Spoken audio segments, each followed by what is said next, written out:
In today's video, we will be reacting to the greatest Larry Bird and Michael Jordan story ever told. So before we get into this video, man, do me a big favor, man. Smash that thumbs up button. Also, if you're new to the channel, make sure you subscribe. And when you subscribe, click that post notification bell. That way you'll be notified on all things Rob Sports Center. Let's get into the video. Now, we all know that, or if you didn't know, now you're going to know that a lot of their matchups that Bird and Jordan had early on in Jordan's career, for the most part, Larry Bird came out victorious. Now, granted, you can argue and say Larry had a more complete team at the time than Mike did, but that's up for debate. But, you know, who knows? I'm just saying. Jordan than Larry Bird. Jordan made you look slow, but Bird made you look stupid. Look, I'm not here to convince you that Larry Bird is better than Michael Jordan. I'll just present to you the facts and let the NBA legends who actually played against both of them tell you what they think. People always ask me who's the hardest player I've ever had to guard. And there was Michael Jordan, George Gervin, the late great Mike Mitchell. I mean, so many players. I always say Larry Bird, and I say this for the reason because when Michael passed the basketball, he kind of hung on his shorts and he'd sit off to the side. With Larry, when he passed the basketball, is when he became more dangerous. Look, and if y'all, I mean, a lot of y'all probably don't know, but I always have conversations about this, like with Steph Curry. Like I always say, Steph is lethal with the ball in his head, true enough. But I think that he's more effective off ball. When he can run around those screens and them picks consistently trying to get on wide open looks, that's what makes him more dangerous. And I always say that about a lot of other guys, like ball dominant guys. When the ball isn't in their hand, they really can't affect the game. Like how he's saying, once they pass the ball, they go sit on the perimeter or something and just, waiting for the ball to come back to them, opposed to trying to figure out ways to put their teammates in better position for them to score. That's why I really like Jokic and Bron too. He's a setting pick, coming off a pick, catching the ball, passing the ball. So he was the one you always had to stay attentive to the whole 24 seconds of that offensive play for the Celtics. And you know what? Oh, he's going to get an offensive rebound. He's going to do something to help his team have the best chance of scoring at that point. So I always say as him, he didn't need the basketball to affect the game. To the untrained eye, Michael Jordan was light years better than Larry Bird, simply because his scoring numbers were better. But in actuality, it was much closer than that, because Bird affected the game in so many ways. I saw Larry Bird one night in Phoenix. They were losing big time at the half, and they come out in the third quarter, and Larry did not take a shot, but dominated the game. He had 7 assists in the third quarter, and they came back and won the game. He could affect the game without taking the shot. And just to get into this, like I said, I'm not gonna try to pause it too much, but I think that there's variations of ways to play the game, right? So you might have some people who might say that Jordan was a ball hog. My thing is, if he was a ball hog, how did they win those 6 championships? So he had to, for the most part, have a keen eye for facilitating and putting his teammates in positions to score. Now, was he getting double-doubles every night? Probably not, but that doesn't mean that he wasn't actually getting assists to go with 30 points, 35 points, 40 points. I mean, I think that's something that's kind of overlooked. They just focus so much on the points that he scored. But, I mean, just because he might not affect the game in terms of ways that these players affect the game, that doesn't mean that he's any less great as them, and that doesn't mean that they're any, more greater than him, in a sense, if you kind of get what I'm saying. Who else can you say that about? To that degree, nobody. Michael could never do that. Never. Michael had to have the ball. Here's a 1986 magazine on the NBA. And remember, this is a league with Michael Jordan, Magic Johnson, Kareem Abdul-Jabbar, Charles Barkley, Isaiah Thomas, Hakeem Olajuwon, Moses Malone, and Dr. J. And in a league with all of these all-time great players, everyone agreed that Larry Bird was the best player. Because in 1984, 1985, and 1986, Larry Bird won MVP back to back to back. And in the 1986 playoffs, Larry Bird finally faced Michael Jordan head-to-head. And in Game 1, Michael dropped a spectacular 55 points. But Larry Bird had an all-around game. 8 assists, 6 rebounds, 3 steals to lead the Celtics to a victory. By game 2, MJ had a revelation. And this is game 2 of the best of 5 first round. This by far is one of Jordan's greatest games in his career. You're gonna have to play a complete basketball game. I don't think one man can beat the Boston Celtics. I don't think one man can beat the Boston Celtics. But he sure did try, because Jordan turned on God mode and broke the record for the most points ever scored in a playoff game. Lead in the first half of the game against the Celtics Thursday. Jordan trying to fake Bird, can't do it. Hits the jumper, but I think Bird played pretty well defensively against Jordan. I know we started Dennis Johnson out on him, and then we went with Danny Ainge, myself, then Bill Walton, and we was trying to run into help all the time. He had his outside shot going so well that he really didn't need to penetrate that much. Jordan hits it, 56 for Jordan. And that ties the Chicago Bulls all-time leader with 8 on the clock. Jordan ties the game. 63 points, and you're looking at an all-time record. Michael Jordan. But it was an incredible. Once again, what did I say? Never seen it before. 6 assists in that game as well. But it gets overlooked. And granted, not to try to, not to try to make it seem as if this is, not to make excuses, put it that way.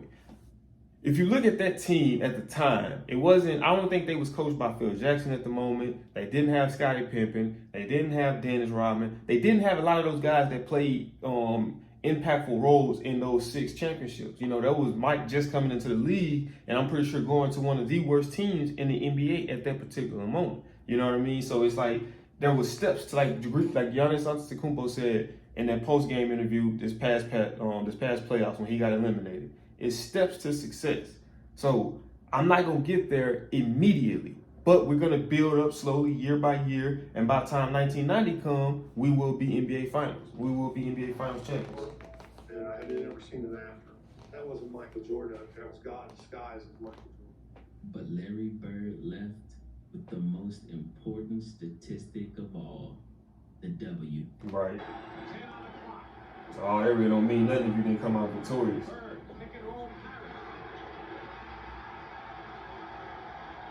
It'd be crazy just to see how much the game has evolved over the years too.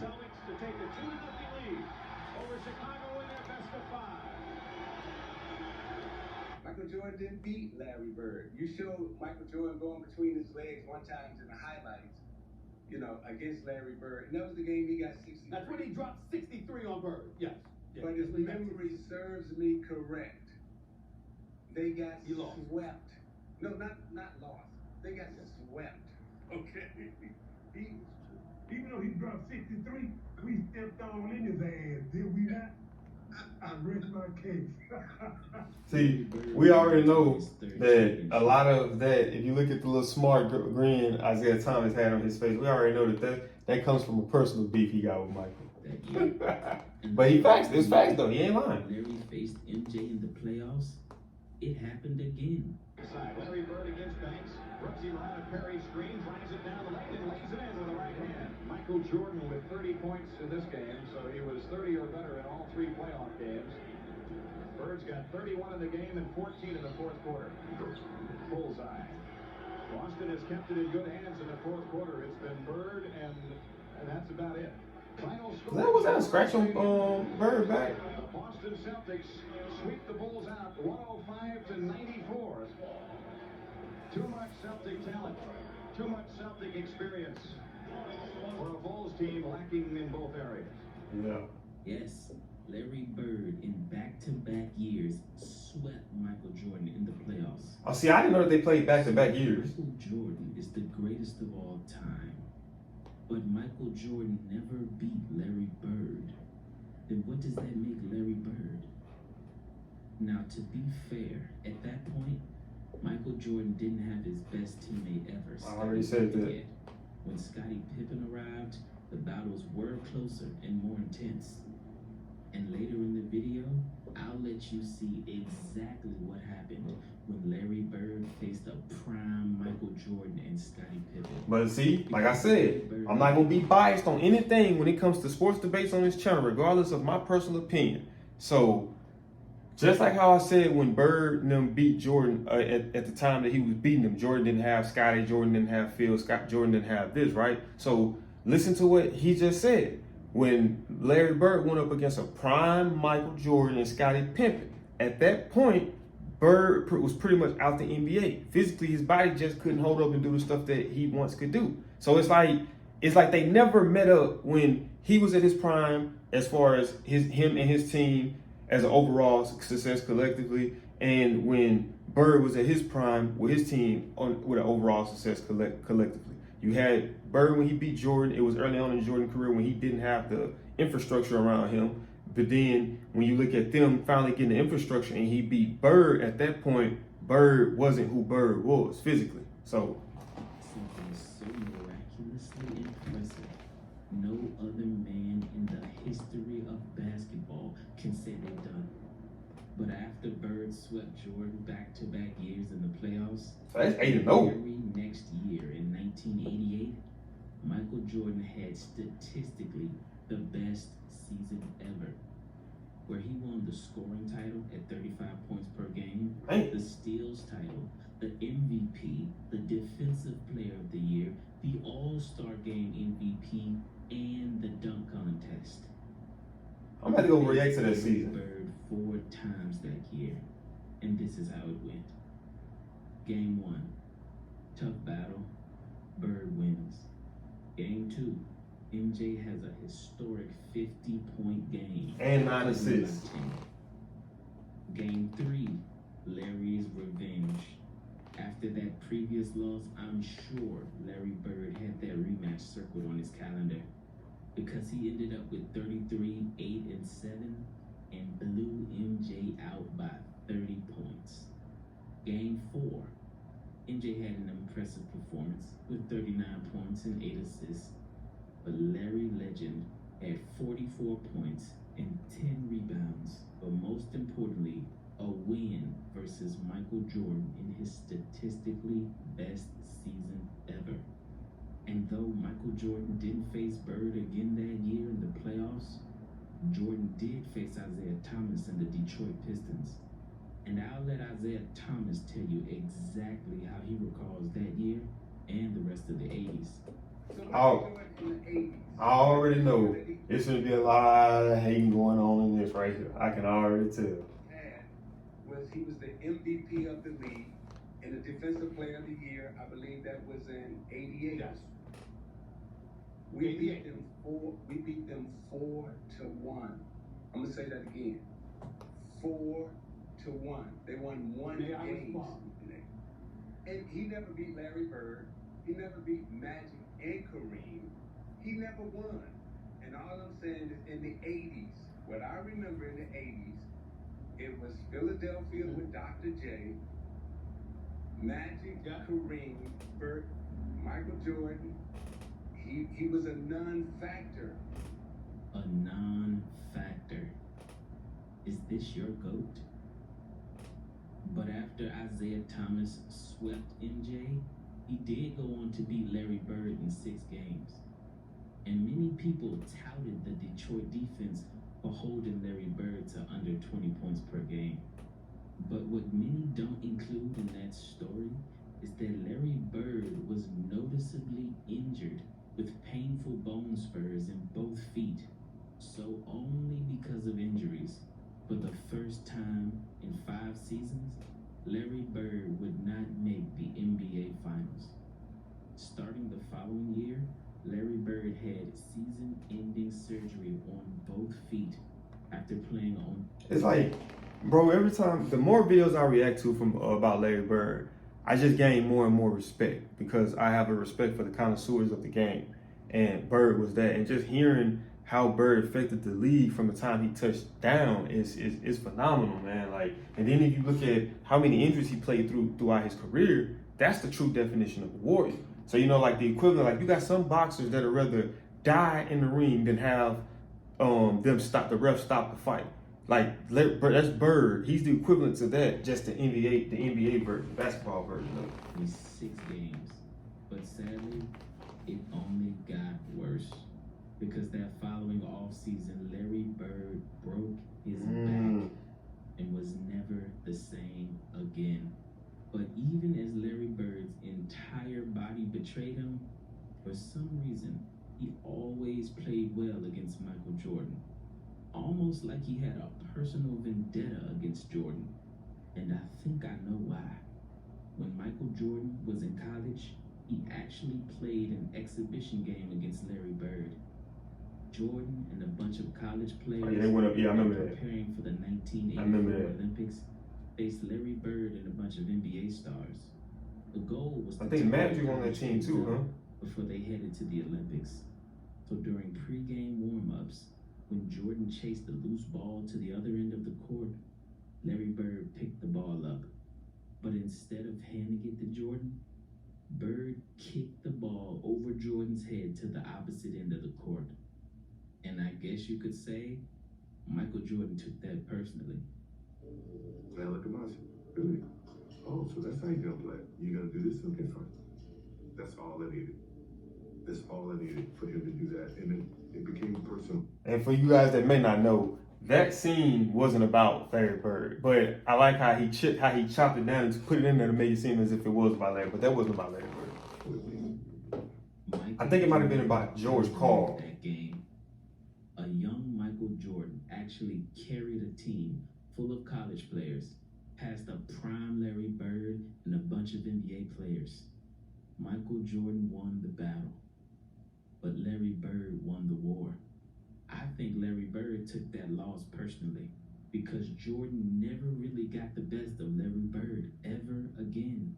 When Larry Bird finally returned to the court after missing basically an entire season with foot surgery and a back injury, he faced prime Michael Jordan and Scottie Pippen in a regular season game. What did I just say though? The teams went back and forth.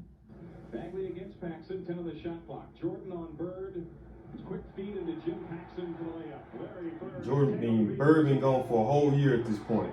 Then had foot surgery and back surgery. So it's like, how you expect him to keep up with that? Bird working on Pippen one-on-one. Hits the fadeaway. And with 10 seconds to go, it was a tie game. The Celtics had the ball, and the Bulls put their two best defenders, Michael Jordan and Scottie Pippen, both on Larry Bird, because everyone knows who the ball is going to. And then this happened. Let's see if they wind it all the way down. It's Bird low. You can't double yet. Now you can quickly. First jumper, good. Still couldn't stop him. 3.6 seconds left. Larry Bird. Still couldn't stop him. Knew who the ball was coming to. Bro, do you know how messed up of a feeling that is? For you to know what's coming and not be able to prevent it. That's like that has to be one of the most horriblest feelings. For you to know what's coming and you can't stop it. And I think a lot of people experience that feeling with dealing with Larry Bird. Celtics lead with 3.6 seconds here, 102 to 100. A game-winning shot while being double-teamed by Jordan and Pippen and Scottie Pippen, two of the best defenders of all time. Somehow the word clutch doesn't even begin to describe the greatness of Larry Bird when the game was on the line. But maybe a quote from NBA Hall of Fame coach, executive, and former player Pat Riley. Bird was that dude, man. In an interview, when comparing Larry Bird and Michael Jordan's clutchness, Pat Riley said this iconic quote: "If I had to choose a player to take a shot to save a game, I'd choose Michael Jordan. If I had to choose a player to take a shot to save my life, I'd take Larry Bird." As Larry Bird was on his last legs and Michael Jordan was starting his dynasty in 1991, Larry Bird mustered up enough strength to battle MJ again in one of the last great duels between the two. Gamble broke the steal. Here's Bird. Yes. It was met on a switch by Jordan and 69, Chicago 67. Jordan eluding a triple team. Reggie Lewis. Larry Bird.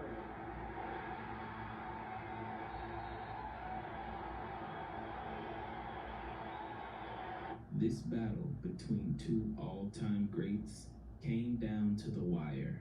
Bucket. In overtime, it was a tie game with 0.4 seconds on the clock, and the Chicago Bulls had the ball. Pippen now will look to throw in. 0.4 of a second. And here it is, Jordan with the play. Yes! Ooh!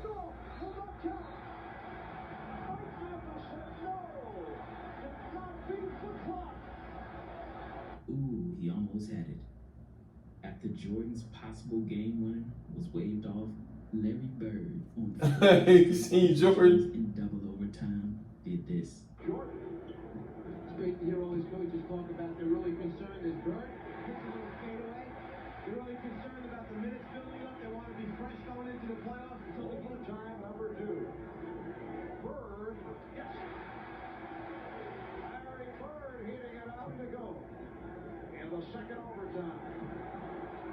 Bird with the breakthrough the foul. And one.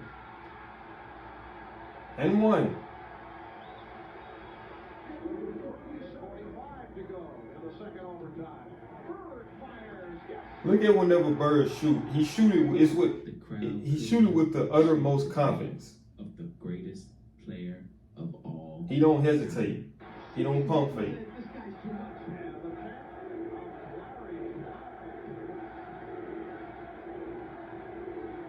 Deep round, deep shot, knocks it off the tip.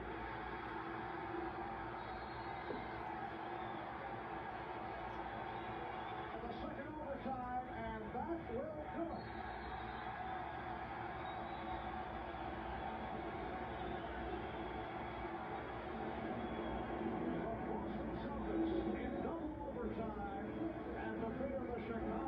Hey, like I say, The Celtics held on to win most the of the game. time that Bird faced Mike, Bird came out victorious. And like I said, I can't even say nothing about that because like they say, that was a prime Mike and Pimpin, you know, and they were who they were at that point. And like I said, Larry had been out for a full year due to foot surgery and back surgery. But he was still able to muster through, like I said, a warrior and come out there and not only show up, but show out and actually come out victorious. Won his first championship versus. You got to be different mentally to do that. And his dynasty had officially begun. Larry and I were talking, and Michael walks in, and he says, "There's a new sheriff in town." And we both hit each other like, well, he's not lying. Larry Bird retired after that next season, but not before he took the court with Michael Jordan one last time. What was it? Except this The time, Dream Team? it would be on Yeah, the same okay, team yeah. in what many would call the greatest team ever assembled. The 19. I think I'm gonna do a reaction to that documentary too. I want to spice up some stuff and have some fun with this channel, man. I think I'm gonna do a reaction to that too. Let me know what y'all think.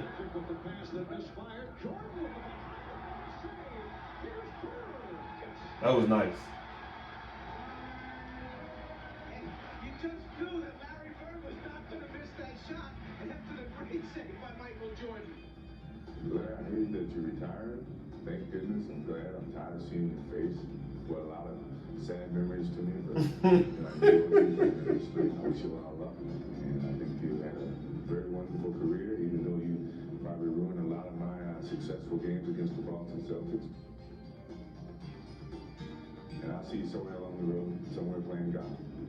Even though he dropped 63, we stepped all in his ass, did we not? I rest my case. Long fish. But as you can see, man, that is it for the video. Like I said, man, let me know if y'all want to see some longer style videos like that Dream Team documentary, because I've seen it before, but I would like to react to it with you guys. But that is it for this video, man. If you did enjoy this video, man, do me a big favor, man. Smash that thumbs up button. Also, if you're new to the channel, make sure you subscribe. And when you subscribe, click that post notification bell. That way you be notified on all things Rob Television. By the way, man, to get me going in the algorithm so my videos keep coming and so I keep growing, man, just comment Team Bird in the comment section. You know what I mean? And that right there will let me know if you made it to the end of this video. But I will see y'all in the next video.